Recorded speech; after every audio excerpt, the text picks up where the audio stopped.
Meus amores, vamos abrir a nossa Bíblia lá no Evangelho de Lucas. Evangelho de Lucas, está tudo certo. Capítulo 14.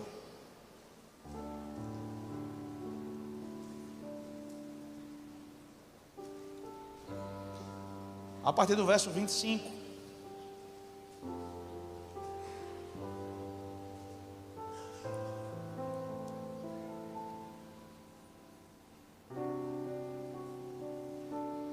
Quem encontrou, diga amém. Muito bem. Amém. Se você puder, por favor, repita comigo. Diga assim: eu creio que a Bíblia é a palavra de Deus, e eu sou o que a Bíblia diz que eu sou. Eu tenho o que a Bíblia diz que eu tenho, e eu vou onde a Bíblia diz que vou. Verso 25. Uma grande multidão ia acompanhando Jesus. Este, voltando-se para ela, disse: se alguém vem a mim e ama o seu pai, sua mãe, sua mulher, seus filhos, seus irmãos e irmãs, e até a sua própria vida mais do que a mim, não pode ser o meu discípulo. E aquele que não carrega a sua cruz e não me segue, não pode ser o meu discípulo. Verso 28. Qual de vocês, se quiser construir uma torre, primeiro não se assenta e calcula o preço, para ver se tem dinheiro suficiente para completá-la? Pois se lançar o alicerce e não for capaz de terminá-la, todos os que a virem rirão dele, dizendo: este homem começou a construir e não foi capaz de terminar. Amém, irmãos? Diga assim comigo: eu preciso de um batismo de responsabilidade. Irmãos, em dias de imersão como esse, onde nós estamos sempre declarando que esse é um tempo de uma conferência de resistência espiritual, onde nós estamos resistindo às ciladas do maligno, estamos resistindo pensamentos que são contrários à vontade de Deus, estamos resistindo sentimentos e sensações que muitas vezes tentam nos roubar da presença do Senhor. É muito importante a gente entender que andar nesse nível de busca de maturidade como igreja não é simplesmente você ser carregado de informações, porque nós podemos passar 4 dias aqui nos reunindo, ouvindo, cantando, falando, aprendendo algumas coisas, entendendo algumas coisas, mas tudo aquilo que eu aprendo, tudo aquilo que eu recebo da parte de Deus, isso me dá um senso de responsabilidade. E que responsabilidade é essa?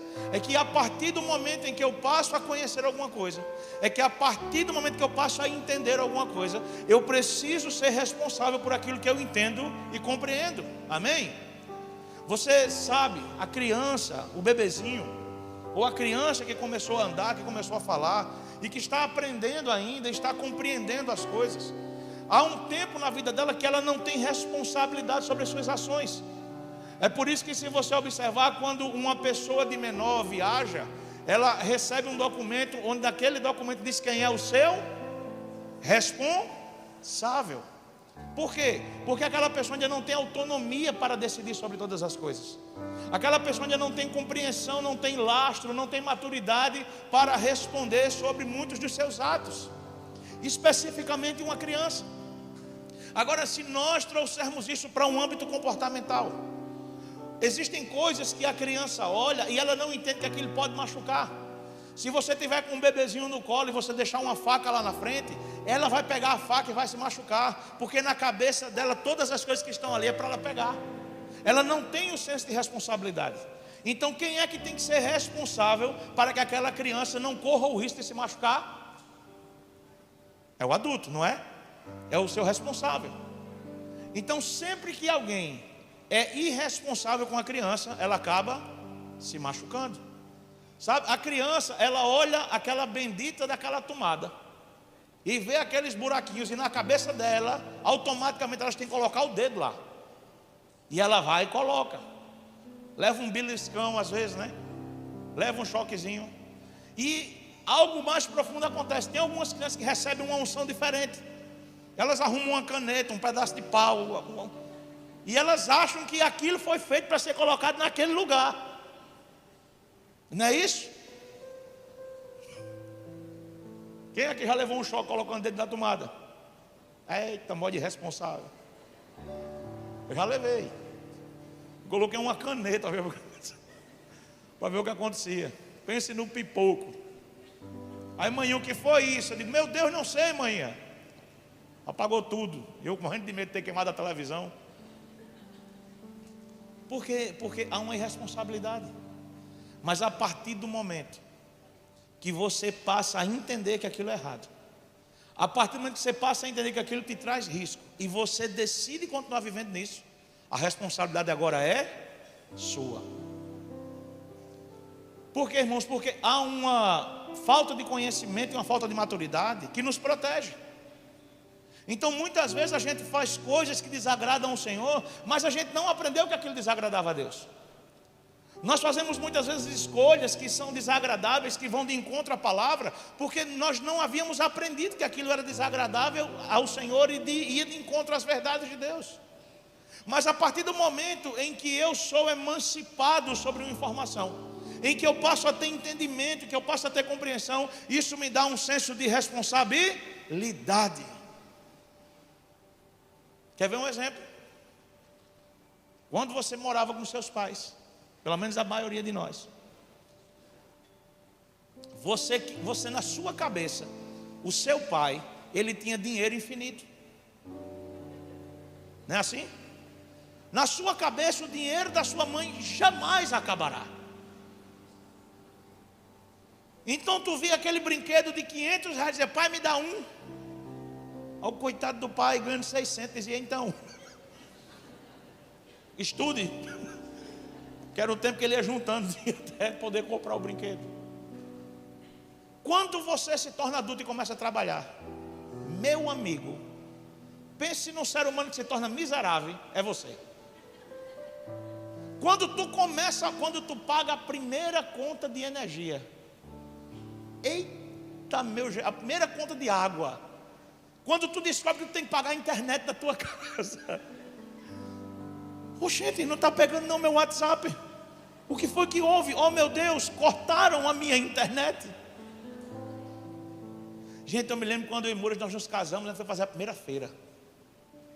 Agora eu sou um homem casado, né? A gente entrou no supermercado, Moura com um carrinho e eu aqui atrás, ó,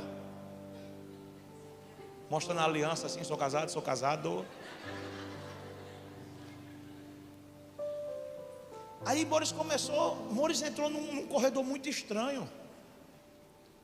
Entrou num corredor, começou a colocar feijão, cuscuz, arroz. Eu disse, minha filha, não, a gente vai comer essas coisas na nossa casa.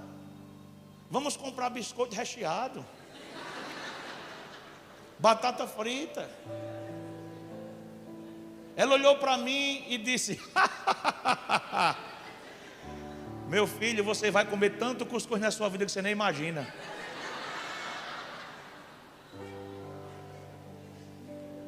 Eu disse, está repreendido. Ela disse, com ovo. Pensa num homem que aprendeu a amar cuscuz com ovo, gente. Começo do casamento é uma batalha, não é verdade? Alguém aqui é parente de Neymar? Então é uma batalha para você. Começo do casamento é uma batalha, é uma luta. Teve um período lá em casa que era rodízio de cuscuz com ovo. De manhã, cuscuz com ovo. De tarde, ovo com cuscuz. De noite, cuscuz com manteiga e ovo. Aí tinha vários tipos, omelete, ovo cozido, ovos mexidos, ovo inteiro. Vários tipos, você pode, usa a sua criatividade. Gente, sabe o que é engraçado? É que hoje eu amo cuscuz com ovo. Eu fui vencido. Mas por que eu estou falando isso, irmãos? Porque eu me lembro que nos primeiros dias de casamento, o meu maior desafio foi aprender a se tornar responsável pela minha casa. E quando eu fui descobrindo que eu precisava ser responsável pela minha casa, que agora não eram mais os meus pais que faziam isso por mim, isso me trouxe uma emancipação, mas isso também me trouxe uma responsabilidade. Por que é que eu estou falando isso, irmãos? Porque todos nós estamos aqui ouvindo a santa palavra de Deus. Precisamos entender que se a gente está escutando o que é correto, o que é errado, e a gente não coloca em prática, a partir do momento que você tem a informação, você é responsável por aquilo que você vai colher. Quem está me entendendo, diga amém. É por isso que ontem nós estávamos aqui falando que esse não é um tempo para romantizar o pecado. Na verdade, não há nenhum tempo para romantizar o pecado. Nós precisamos entender que nós não podemos ficar amortizando as nossas falhas e usando o discurso de um dia eu vou mudar, um dia eu vou melhorar. Eu tenho falado isso algumas vezes em alguns lugares, quando nós entendemos o que a palavra nos ensina sobre a renovação da misericórdia. Eu quero falar porque talvez alguns não tenham ouvido, mas o texto sagrado diz que as misericórdias do Senhor são a causa de não sermos, porque a cada manhã as suas misericórdias são renovadas. O que isso significa? É que todos os dias quando você acordou, você está tendo uma chance de entrar pela porta da misericórdia. Mas tem um problema, irmãos.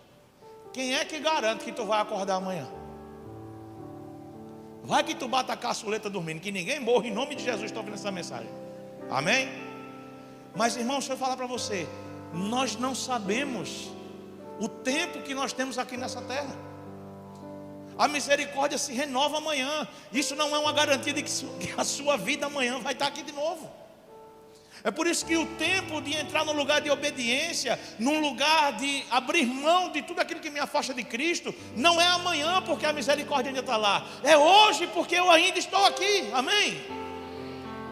E quando eu entendo isso, eu sou puxado para esse lugar de responsabilidade. E muitas vezes nós queremos responsabilizar os outros por aquilo que nós não conseguimos ou não temos decidido fazer. Porque veja, irmãos, responsabilidade não é uma performance. Não é você começar a mostrar para as pessoas: olha, agora eu oro 3 vezes ao dia, eu passo 1 hora lendo a Bíblia, eu passo 40 minutos orando, 50 minutos orando em línguas e vou dividindo. Não, não é sobre isso. Responsabilidade é você entender que ainda que não haja uma luz acesa sobre você, uma câmera ligada, um microfone na sua mão, se você entende que você é uma carta viva do Senhor, você se torna responsável por anunciar o amor de Deus com a sua conduta. O tipo de marido que você é, o tipo de esposa que você é, o tipo de amigo que você é, o tipo de cliente que você é, o tipo de patrão que você é, o tipo de empregado que você é. Se alguém sabe que você diz que você serve a Cristo, você é responsável por ser alguém que manifesta Jesus na vida do outro, amém? Então, irmãos, isso diz muito sobre aquilo que é verdadeiro e sobre aquilo que é falso. É por isso que Jesus agora está tendo uma multidão que o segue, e Jesus se volta para a multidão e a pergunta é, e a declaração é: se alguém vier a mim e não aborrecer o seu pai, a sua mãe, a sua mulher, os seus filhos, irmãos e irmãs, e ainda também a sua própria vida, não pode ser o meu? Não pode ser o que de Jesus?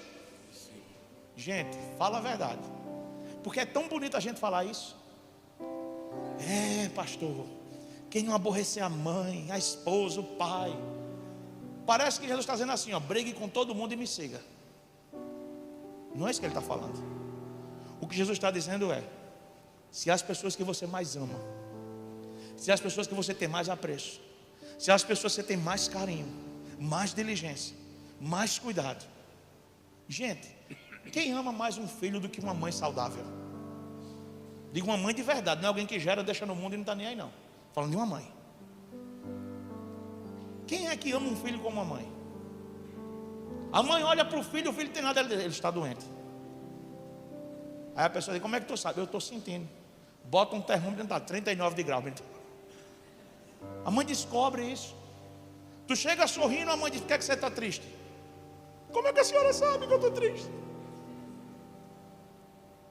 Tu apronta uma coisa, tu chega em casa, a mãe diz: foi o que você fez?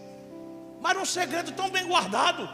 É porque Deus deu à mãe uma revelação muito profunda sobre a nossa vida. E quando você cresce, a sua mãe, ela continua te amando, ela continua cuidando de você como ninguém nesse mundo vai cuidar. Aí sabe o que é que a palavra diz? Que ainda que a mãe que amamenta o seu filho esqueça dele, eu todavia jamais me esquecerei de vocês.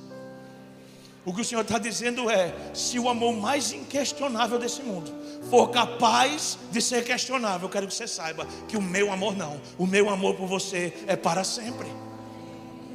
Essa mesma palavra nos ensina que ainda que sejamos infiéis, Ele permanece fiel, porque o Senhor é a própria fidelidade e Ele não pode negar quem Ele é. São dentro desses lugares que eu preciso entender o meu papel de responsabilidade. E o que Jesus, o que o Senhor, o que a palavra está ensinando é: aprenda a amar as coisas que você ama num nível menor do que você me ama. Porque, gente, amar Jesus mais do que as coisas que eu não gosto é muito fácil, não é? Amar Jesus mais do que os meus inimigos, cara, é muito fácil, isso é muito bom. Amar Jesus mais do que o meu trabalho, isso é fácil, porque eu tenho que estar lá acordando cedo e me trabalhar. Amar Jesus mais do que os meus vícios. Para alguns, cara, eu abandonei o vício, eu parei de beber, eu parei de roubar, eu parei de usar droga.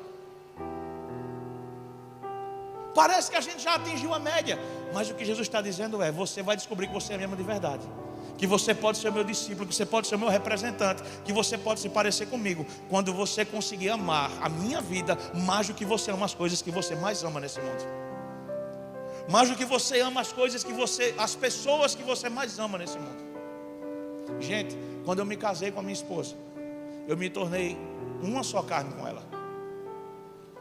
Sabe, eu amo os meus pais, amo meu paizinho, minha mãezinha, meus irmãos, amo minha cunhada, amo até o meu cunhado. Está ali, infeliz, levou minha irmã. Deus te abençoe, Vitinho, Deus é contigo. Enfim, amo minha sobrinha, amo meus sobrinhos, minhas sobrinhas. Amo de todo o meu coração, amo. Mas o nível que eu amo a minha esposa é diferente, porque eu sou um com ela. Então não tem ninguém nesse mundo que ame mais do que a minha esposa. Mas deixa eu te falar uma coisa: o lugar onde Moura está na minha vida e o lugar onde o Senhor está é incomparável. Porque sem o maior amor que eu tenho nessa vida, eu sofro, mas consigo viver. Mas sem o meu amor eterno, eu não posso mais resistir. Alguém que foi tocado por Jesus não consegue mais amar outra coisa ou outra pessoa mais do que Ele. E em dias de imersão eu preciso mergulhar um pouco mais no nível do amor que eu digo ter por Ele. E isso é uma responsabilidade sua. Não é o pastor que vai orar por você e você vai amar Jesus. Não é a sua esposa que vai orar por você e você vai amar Jesus. Não é o seu marido que vai fazer a campanha da mulher de Provérbios 31 e você vai amar mais Jesus. Não, é uma escolha sua. Você precisa olhar para hoje e pensar: o quanto eu amei Jesus ontem, eu quero amá-lo ainda mais hoje. E amanhã você tem que pensar: como eu amei Jesus ontem, eu tenho que amar ainda mais hoje. O nosso nível de amor por Ele precisa continuar subindo, e essa responsabilidade é sua. Você pode olhar para o irmão que está do seu lado e falar isso? Diga: seja responsável pela sua comunhão com o Senhor. E irmãos, para que isso aconteça, é necessário entender o que Jesus está falando. Jesus está implantando na vida dos discípulos uma mentalidade de renúncia.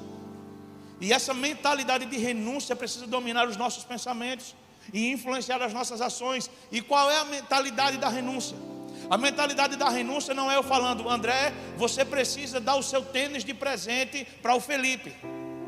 A mentalidade da renúncia é André olhar para o Felipe sem tênis e falar: eu vou entregar o meu tênis para ele, porque ninguém precisou me pedir, mas eu tenho um entendimento de que eu posso renunciar ao que eu tenho, porque o outro não tem. E eu estou usando um exemplo material, mas existem muitas coisas espirituais e emocionais que eu e você precisamos aprender a renunciar para termos uma comunhão mais plena com Jesus, amém? Então, irmãos, escuta o que eu vou lhe dizer. Se existem coisas que estão roubando o seu tempo com o Senhor, renuncie a essas coisas. Ainda que não seja pecado, ainda que não seja uma falha de caráter, mas se você ocupa mais tempo tentando conquistar as coisas desse mundo do que se parecer com Ele, tem alguma coisa errada na nossa vida. E agora, pastor, sai todo mundo do trabalho e vamos viver de fotossíntese? Não, irmãos. Mas começa a pensar: o seu trabalho tem sido para glorificar o nome de Deus, ou para satisfazer os seus desejos? Porque você tem que pensar nisso. Irmãos, você vai desfrutar do melhor dessa terra. A palavra diz que Ele quer que a gente coma do melhor da terra, amém? Aleluia! Mas essa mesma palavra, como a gente vem citando, também nos diz que se eu buscar em primeiro lugar as coisas do alto, todas as coisas que eu necessito nos serão acrescentadas. Ou seja, eu preciso andar nesse lugar de renúncia. Eu preciso renunciar às redes sociais se eu preciso. Eu preciso renunciar o meu tempo de academia se eu preciso. Não é que você não vai mais não. Ô lugar ruim. Tem uns irmãos aqui que gostam. Vou orar pela libertação de vocês, amém. Tem uns que ficam me perturbando. Nunca mais vi a foto do senhor na academia. Eu não sou fotógrafo. Eu só posto quando eu vou.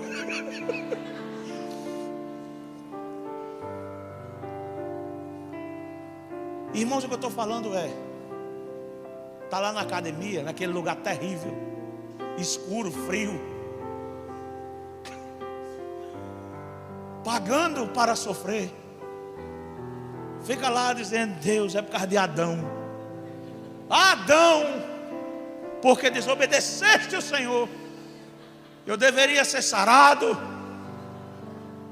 Mas não, Adão. Aquela bexiga daquela serpente enganou a tua mulher. Tu foi enganado também. E agora eu estou aqui. Aí tu começa a pensar: Deus,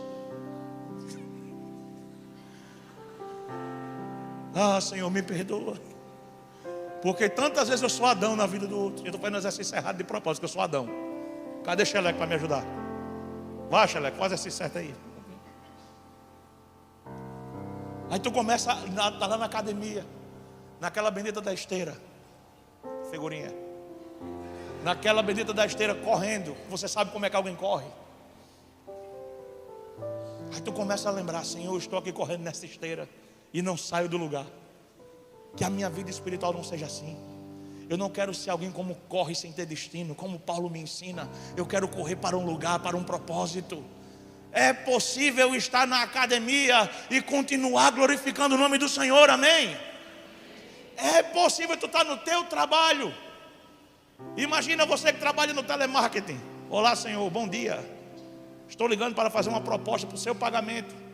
Você está atrasado há 45 anos. Aí o cara te esculhamba, não tem nada a ver com aquilo. O cara começa a te esculhambar. Você sabe quanto eu estou devendo? Minha esposa me deixou, meu cachorro morreu. Eu torço pelo Vasco. Sofrimento na vida daquele cristão. E a pessoa do outro lado, gente, eu fico impressionado com essas pessoas. Elas ficam assim, ó: eu compreendo, Senhor. Eu compreendo, Senhor. Eu compreendo, Senhor. Eu acho que tem algo gravado, não é possível não. Elas olham assim: aperta aí o botão de eu compreendo, Senhor. Aí aperta lá e fica: eu compreendo, Senhor, compreendo, Senhor. Bom dia, ela: eu compreendo, Senhor.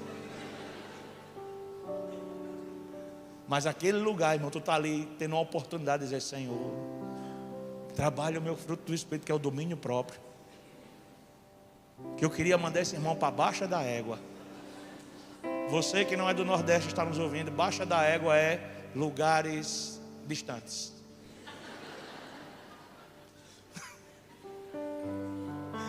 É que isso é hebraico nordestinês. Mas aquilo é um lugar onde você pode exercitar a sua fé, exercitar o seu coração. Então, irmãos, ter uma vida de renúncia não é uma desculpa. Você não precisa ser alguém que tem um trabalho como o meu, por exemplo. Eu precisei deixar o meu trabalho fora da igreja para trabalhar na igreja. E gente, quando eu fui professor durante quase 10 anos, vocês acham que eu achava ruim da aula? Era um negócio que eu mais amava. E eu vou dizer a vocês, eu era bom no que eu fazia. Eu gostava mesmo. Professor de filosofia e sociologia, minha gente era bom demais. É loucura total. Estava lá na aula, fazia teatro, fazia as coisas lá. Tem aluno meu que está aqui hoje, que só passou porque eu gostava. Esses vieram para a igreja.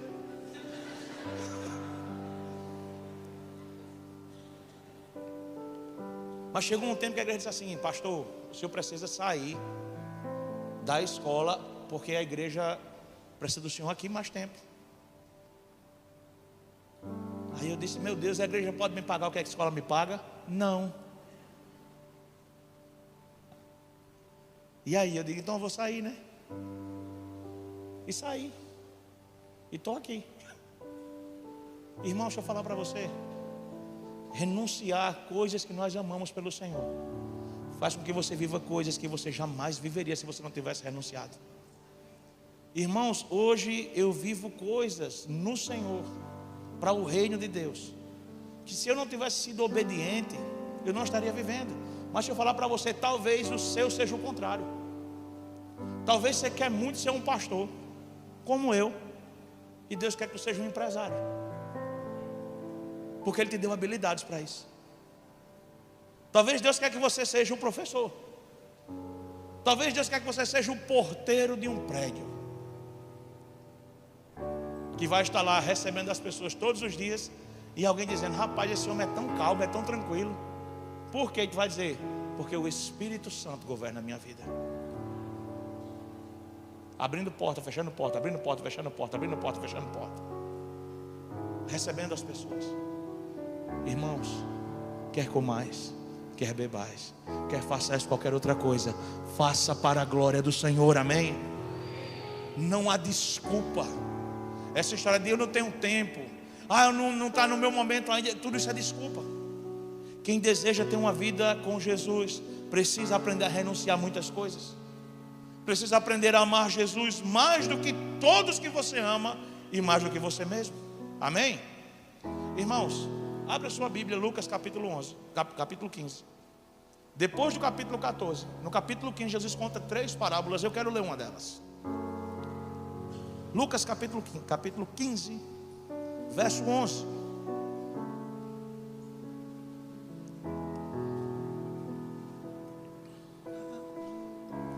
Diga assim comigo, diga: a mentalidade da renúncia. Vamos, irmãos, declare comigo, diga: a mentalidade da renúncia. A mentalidade da renúncia precisa dominar os meus pensamentos e influenciar o meu coração. Lucas capítulo 15, a partir do verso 11. Jesus continuou: um homem tinha 2 filhos. O mais novo disse ao seu pai: pai, eu quero a parte da minha herança. Assim ele repartiu sua propriedade entre eles. Não muito tempo depois, o filho mais novo reuniu tudo o que tinha e foi para uma região distante, e lá desperdiçou os seus bens vivendo irresponsavelmente. Depois de ter gasto tudo, houve uma grande fome em toda aquela região, e ele começou a passar necessidade. Por isso foi empregar-se com um dos cidadãos daquela região, que o mandou para o seu campo a fim de cuidar dos porcos. Ele desejava encher o estômago com as alfarrobas que os porcos comiam, mas ninguém lhe dava nada.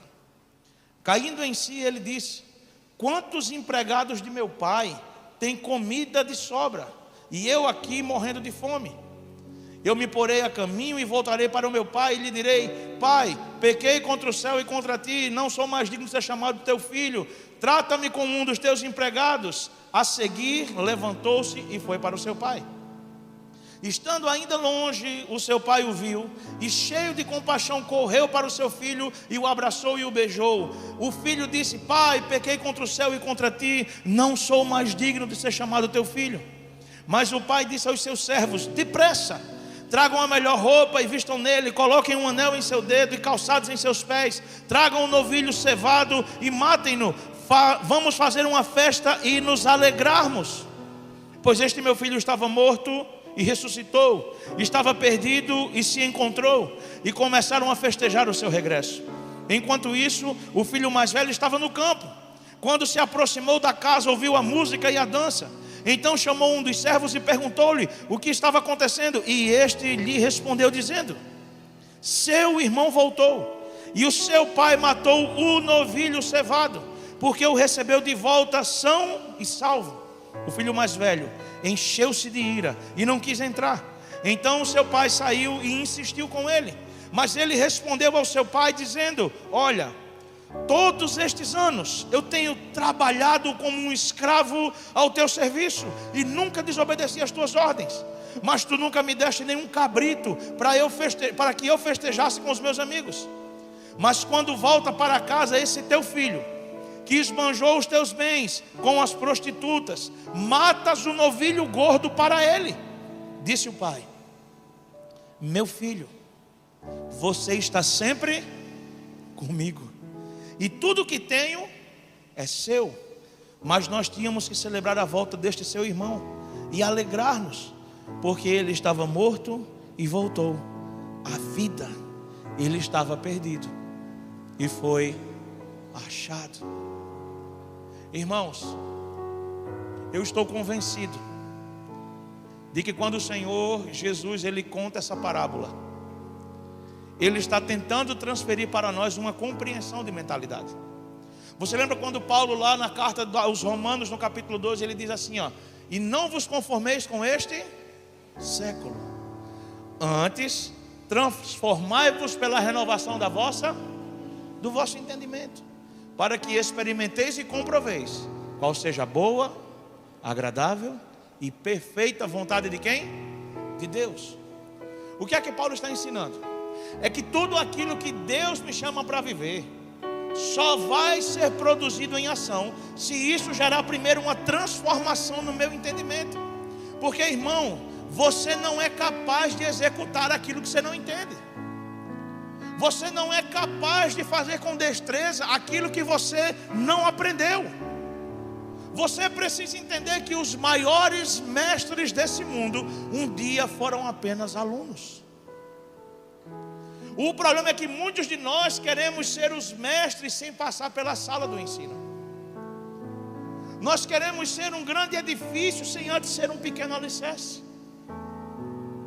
Nós queremos ser um gigante naquilo que Deus nos chama para ser, sem antes ser um bebezinho que precisa aprender com quem já sabe. E essa parábola, ela obviamente tipifica o tipo de amor que Deus tem pelo perdido. O filho que se perdeu e foi embora, o filho que está dentro de casa está perdido, e um pai de amor e de redenção que acolhe o que se perdeu, mas que também ajusta o que está perdido dentro de casa. Mas hoje eu queria trazer uma perspectiva diferente para mim e para você. Eu queria que eu e você pudéssemos entender que o Senhor deseja transferir para o nosso coração esses três tipos de entendimento. Porque muitas vezes eu e você temos a mentalidade do filho que se foi. Muitas vezes eu e você temos a mentalidade do filho que ficou. Mas a gente acha que ter a mentalidade do pai é uma responsabilidade de Deus. Eu quero que você entenda que ter a cabeça do pai é uma responsabilidade da igreja. Porque o pai é um, mas a paternidade está sobre nós. Existem pessoas que exercem paternidade na minha e na sua vida. Essas pessoas não estão no patamar de Deus, mas elas estão num patamar de influência, que o que elas fazem, que o que elas falam produz um peso sobre a minha vida. Amém? Irmãos, um dos homens que mais me influenciou na minha vida foi o meu professor de judô, que durante vários anos estava me ensinando um esporte, mas estava me ensinando sobre caráter, sobre honra, sobre lealdade. Quando o meu professor de judô, na pandemia, ele partiu. Gente, fazia anos que eu não o via, mas eu fiquei triste, eu sofri como se eu estivesse convivendo com ele. Sabe por quê, irmãos? Porque mesmo depois de ter deixado de ser o seu aluno, mesmo depois de ter deixado de ser alguém, porque o professor dizia: Edilson, 50 marinheiros eu tinha que fazer. Edilson, 100 abdominais eu tinha que fazer. Nessa época eu conseguia fazer abdominal, eu tinha que fazer. Edilson, vamos lá, pega o pessoal 10 voltas ao redor do campo, de kimono, 2 horas da tarde. Cadê Tiago? Tiago está aí? Tiaguinho? Tiaguinho sofreu comigo, deve estar lá, está no Kids, né? Gente, mas sabe o que acontece? Todas as vezes que ele viu uma foto da igreja, que ele me via pregando em algum lugar, quando ele viu as fotos do meu casamento, quando ele me via conquistando alguma coisa e eu colocava alguma foto na internet, ele vinha e falava assim, ó: eu sempre soube que você seria um campeão na vida. Eu nunca fui para uma Olimpíada, nunca fui para um Pan-Americano, lutei paraibano, regional, as coisas daqui, quando era menino. Mas todas as vezes que eu postava, ele já não era mais o meu sensei. Ele dizia: eu sabia que você ia ser um campeão na vida. Aquele homem exerceu paternidade sobre a minha vida. Então você entende o que é paternidade? Mas ao mesmo passo, eu tive líderes que exerceram paternidade na minha vida, que me prejudicaram, que tentaram me ensinar que eu não era capaz de vencer algumas coisas que eu enfrentava, que eu nunca iria conquistar, que esse tipo de coisa não é para o teu bico. Uma dessas pessoas que exerceu paternidade na minha vida, para vocês terem uma ideia, se eu tivesse recebido a palavra, eu não estava nem casado com o Mores hoje. Porque quando eu disse que estava gostando de Mores, eu ouvi assim: não, ela é demais para o seu caminhãozinho. Não sabe ele que eu sou uma caçamba bitrucada. Receba.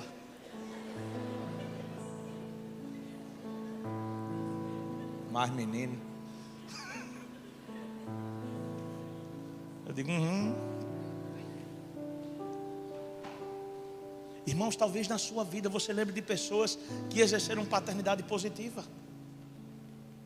e talvez se lembre de pessoas que exerceram paternidade negativa. É por isso que eu acredito que o que restaura o nosso destino é quando nós temos uma paternidade sarada. Talvez o seu pai biológico foi um cara presente, que te amou, que cuidou de você. Talvez o teu pai biológico foi terrível. Talvez você não tenha nem conhecido seu pai biológico. Talvez o seu pai biológico seja o pior exemplo de homem que você conhece. Mas por que é que o Senhor está trazendo essa reflexão para a gente hoje? E aí eu quero que você entenda. Primeiro, muitas vezes eu e você estamos dentro da mentalidade do filho que se foi. A gente acha que já é responsável demais. A gente cria um sistema de auto-envio. Já que ninguém me manda aí, eu mesmo vou. Não é assim? Eu já estou pronto, pai. Me dá a minha parte e me deixa aí. Me dá o que é meu e me deixa aí. Por quê, irmãos? Porque quando nós não temos responsabilidade, quando nós não aprendemos com paternidade, aquilo que deveria ser algo para responsabilidade, você usa só para desfrutar. E você precisa entender que o que Deus colocou na sua mão não foi só para você desfrutar, foi para você plantar e multiplicar. É por isso que a Bíblia diz que o Senhor, Ele dá pão para quem tem fome e dá semente para o que semeia. Porque para quem tem fome Ele dá pão, mas para quem semeia Ele dá semente. O problema é que tem muitos de nós que estão pegando a semente e comendo. Aí esse homem, esse filho disse: pai, me dá a parte que me cabe da herança. O pai entregou para ele.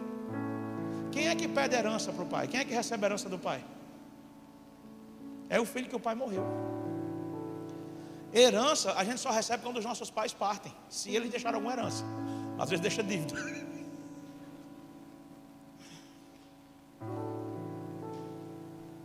Sabe o que é que aquele filho está dizendo?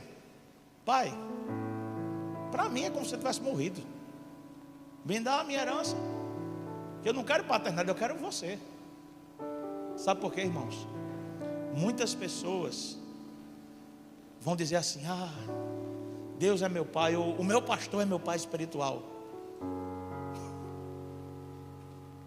E a gente crê em paternidade espiritual, mas a gente não crê numa paternidade tirana, que para você comprar um carro você tem que ligar para mim e falar: pastor, eu compro que carro? E eu sei, compro que compro um Fusca, seja vintage. Eu não sei, irmãos. Paternidade espiritual não é você ser um ventríloco, um boneco de ventríloco no colo de um ventríloco. Não. Paternidade espiritual é quando você olha para alguém que é um exemplo e você imita aquela pessoa, porque aquela pessoa imita Cristo. Amém? Não é alguém dizendo para você: você vai casar com essa pessoa aqui, não com essa. Não, irmãos. Eu, quando vejo algum filho meu, alguma filha minha entrando por um caminho perigoso de casamento ou de namoro, eu digo assim: olhe, ore bem, tenha certeza. Como é essa pessoa nessa área da vida dessa pessoa? É assim, o que é que você acha disso? A pessoa diz: melhor não, né, pastor? Eu digo: não sei, tu que sabe. Tem gente que dá vontade de dizer assim: claro que não. Mas a gente fica: tu sabes, tu escolherás. Porque a escolha é do outro. Foi exatamente isso que o pai fez. O filho escolheu, o pai respeitou, deu a parte da herança. O texto diz que ele foi embora. O que foi que ele fez? Ele foi responsável. O texto diz que ele gastou de maneira irresponsável tudo aquilo que o Senhor deu, tudo aquilo que o pai deu a ele. Quando acabou com tudo, olha a mentalidade. O que foi que ele fez? Ele procurou um emprego e foi trabalhar. Olha a aliança caindo, cuidado, irmão. Ele procurou um emprego, foi trabalhar. Ele começa a desejar a comida dos porcos. Gente, quem aqui já teve a grata satisfação de entrar num chiqueiro de porco? Levanta a mão para dar uma olhada. Quando eu ia lá para Manaíra, Barra Princesa Isabel, Sítio Cajueiro, terra da minha avó materna, minha gente tinha lá um chiqueiro de um porco. Pensa num aroma suave. Dava banho no porco, o porco corria e fazia o quê? Malama. Eu digo: essa peste não entende isso não. O que ele está fazendo ali? Voltar para a lama. Porque é aquela natureza do porco. Aí onde esse cara foi trabalhar? Gosto de falar uma coisa para você. Para o judeu, e Jesus é um homem judeu, ele já era naquela época e continua sendo hoje. Amém? Para o judeu, o porco é um animal imundo, impuro. O judeu não come carne de porco, ele nem toca no porco, porque a Torá diz que é um animal imundo. Agora esse homem, ele não está nem desejando comer os porcos, ele está desejando comer o que o porco come. Porque é exatamente isso que acontece conosco. Quando nós somos irresponsáveis, nós chegamos num nível tão baixo que a gente começa a achar que a nossa salvação é comer aquilo que a impureza come. E aí você começa a submeter a muitas coisas. Você submete a qualquer relacionamento porque você acha que você merece qualquer coisa. Você submete a qualquer tratamento porque você acha que você merece ser tratado assim. Aí o texto diz que tem um momento que esse menino lembra que ele tem um pai. E aí tem uma parada muito profunda. Porque quando ele lembra do pai, ele não lembra como o pai tratava o filho. Ele lembra como o pai tratava um empregado, um servo. Por quê? Porque ele não tinha uma mentalidade de filho, ele tinha uma mentalidade de servo. E eu quero que você entenda uma coisa: todos nós somos servos de Deus, amém? Mas é porque a gente é filho. O título mais incrível que um homem e uma mulher de Deus pode ter não é ser chamado de pastor, de apóstolo, de profeta, de evangelista, seja lá do que for. O título mais incrível que eu e você podemos ter é o que o Espírito Santo nos deu. Por causa desse Espírito, eu e você podemos chamar o Pai de Abba. Somos filhos de Deus por adoção, amém? Só que esse jovem lembra do pai, como ele tratava os empregados, e ele diz: vou voltar para casa e vou esperar que ao menos ele me dê a oportunidade de trabalhar lá. Por quê? Porque ele é um empregador muito bom. Só que quando ele retorna, vem a segunda mentalidade que você precisamos ter, que é a mentalidade do pai. Quando ele retorna, o pai, ele não vem com um espírito de punição, ele vem com um espírito de redenção. Aquele menino volta para ser tratado como um escravo, para ser tratado como um servo, mas o pai decide tratá-lo como um filho. Irmãos, sabe o que é exercer paternidade? É quando alguém foi embora por irresponsabilidade, retorna para a sua vida e você o abraça com amor. Não para amar como antes, para amar numa medida que ele nunca foi amado antes. Isso é paternidade. E a minha oração é para que a igreja seja paterna, que nós possamos acolher com amor os filhos que voltam querendo ser tratados ao menos como um escravo, mas que vão ser colocados na mesa, porque o lugar deles é o lugar dos filhos. Eu posso ouvir um amém? Precisamos dessa mentalidade do pai. O pai já aguardava o retorno do filho. Estava lá o bezerro sendo cevado, sendo preparado. Mas tem uma terceira mentalidade, que é a do filho que ficou. E eu queria ler mais uma vez essa parte. Vamos ler juntos. Verso 25. Enquanto isso, o filho mais velho estava no campo. Quando se aproximou da casa, ouviu música e dança. Então chamou um dos servos e perguntou-lhe o que estava acontecendo. E este lhe respondeu: o seu irmão voltou e o seu pai matou o novilho cevado, porque o recebeu de volta são e salvo. Verso 28, preste atenção. Preste bem atenção, por favor. O filho mais velho encheu-se de ira e não quis entrar. Então seu pai saiu e insistiu com ele. Mas ele respondeu ao seu pai. Nessa hora, o filho mais velho está revelando o seu coração. Nessa hora ele não suportou mais esconder o que de fato ele era. E por causa do filho mais novo está sendo celebrado, ele revela a verdade do coração dele. E olha o que ele diz. Mas ele respondeu ao pai: olha, todos esses anos eu tenho trabalhado como um, começa com isso e termina com cravo. Todos esses anos eu tenho trabalhado como um escravo. Crente de Deus, como é que você tem vivido todos esses anos com o Senhor? Porque a mentalidade de escravo na casa do Pai não te torna livre. Muitos de nós estamos dentro de uma igreja trabalhando, querendo que Deus me dê coisas. Muitos de nós estamos dentro da igreja servindo porque queremos que Deus nos dê. E quando nós vemos Deus amando alguém que eu julgo não merecer amor, o que é que eu digo? Deus não me ama, Deus ama aquele dali, não vale a pena continuar sendo escravo. Aí o que é que acontece? Muda a mentalidade. Não, você procurou do Senhor. Aí vai ser escravo da amargura, vai ser escravo do julgamento, vai ser escravo da bebida, das drogas, da ruptura, da crítica, porque não foi capaz de renunciar à sua natureza antiga e entender que na casa do Pai os filhos trabalham, mas no fim do dia ele volta e se assenta à mesa, porque tem pão na casa do Pai. Porque nós decidimos trabalhar, nós cuidamos uns dos outros.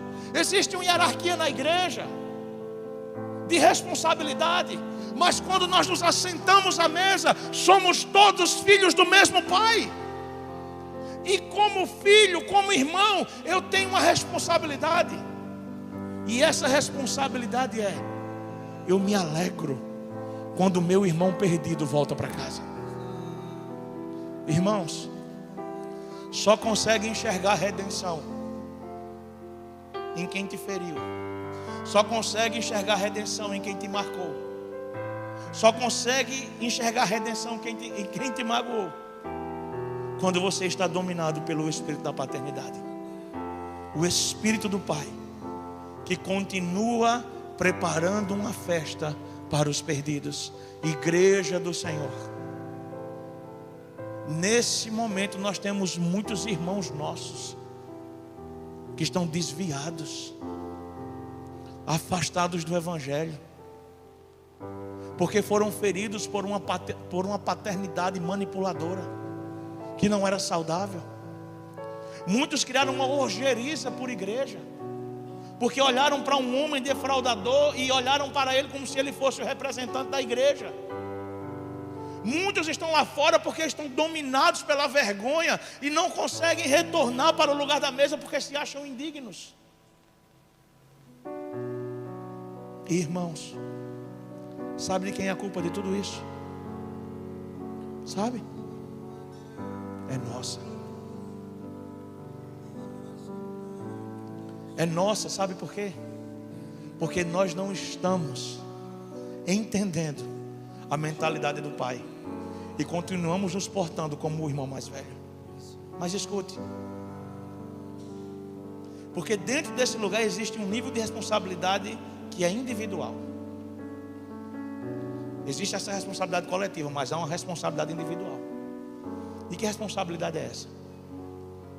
É que alguém que retorna e recebe novas vestes, um anel no dedo, sandália nos pés, e tem uma festa, ele precisa decidir se ele vai se submeter e viver como um filho, ou se ele vai abrir mão de tudo isso quando ele estiver sarado e voltar para o lugar da irresponsabilidade. Muitos chegam nas igrejas com casamentos arrasados, vida financeira acabada, emoções destroçadas, e quando recebem aquilo que queriam, simplesmente vão embora. E não vão embora só da congregação, não, vão embora da presença. Já não ora mais, já não jejua mais, já não se submete a mais ninguém. Sabe por quê? Porque não teve uma mudança de mentalidade. Irmãos, a mentalidade do Pai precisa estar sobre nós, mas a mentalidade do filho que se foi precisa estar com um alerta ligado. A mentalidade do filho que ficou precisa estar com um alerta ligado. Porque o que eu preciso entender nesses dias é que esse Senhor que me chama para um lugar de responsabilidade, é que esse Senhor que me chama para um lugar de renúncia, Ele só pede de mim uma coisa: é que eu deixe de lado a minha vida para entrar e viver completamente na vida dele. Pare de procurar as coisas que você acha que tem direito e comece a perceber o que você precisa renunciar para alcançar o que Jesus já fez acessível para você. E eu quero encerrar essa mensagem lendo para vocês Gálatas 2:20, porque essa é a chave para quem deseja ter uma vida de renúncia, para quem não quer se perder lá fora ou continuar perdido aqui dentro. Já estou crucificado com Cristo, e vivo agora não mais eu, mas Cristo vive em mim. E a vida que agora eu vivo na carne, vivo-a pela fé do Filho de Deus, o qual me amou e se entregou a si mesmo por mim. O nosso Jesus, o nosso Messias, o pão da vida, aquele que se entregou por nós,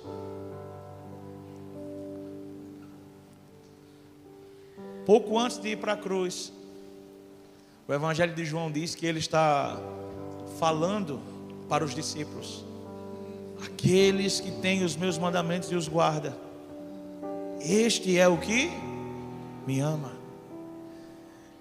Ele está ensinando para os discípulos: olha, eu vou para o Pai, mas Ele vai enviar para vocês um outro Consolador, o Espírito da verdade, que o mundo não pode receber, mas que habitará em vocês e que com vocês estará para sempre. Aí um dos discípulos diz assim: Senhor, mostra-nos o Pai, e então creremos no que tu falas. E Jesus responde dizendo: você me diz, mostra-me o Pai? Acaso você não tem estado comigo todo esse tempo e entendido que quem olha para mim enxerga o Pai? O que é que Jesus está dizendo, irmãos? É que alguém que renuncia à sua natureza para viver o propósito do Pai, já não projeta mais a sua imagem, mas projeta a imagem do Pai que está nele. O que Jesus está comunicando é: eu me esvaziei da minha glória para fazer a vontade do meu Pai. Então, se você olhar para mim e olhar para o que eu faço, para o que eu renunciei, você vai enxergar o Pai. Esse Jesus disse para o Pai: Pai, da mesma forma que olham para mim e te enxergam, ou se alguém olhar para ti vai me enxergar, eu te peço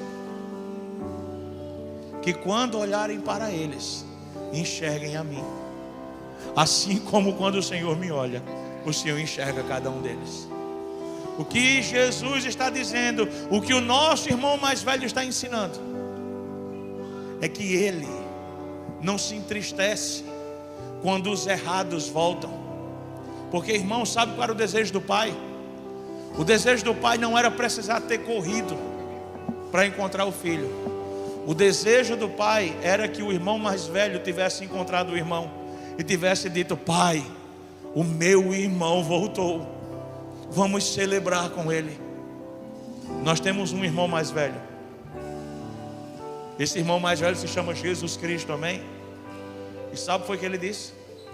Eu virei e vos levarei para mim mesmo. Sabe o que é Jesus? Jesus é o filho mais velho que decidiu exercer paternidade sobre a minha vida para que eu pudesse conhecer o Pai. Irmãos, por favor, que sejamos batizados com o Espírito da paternidade, para que o Deus Pai seja glorificado e não os homens dessa terra, amém?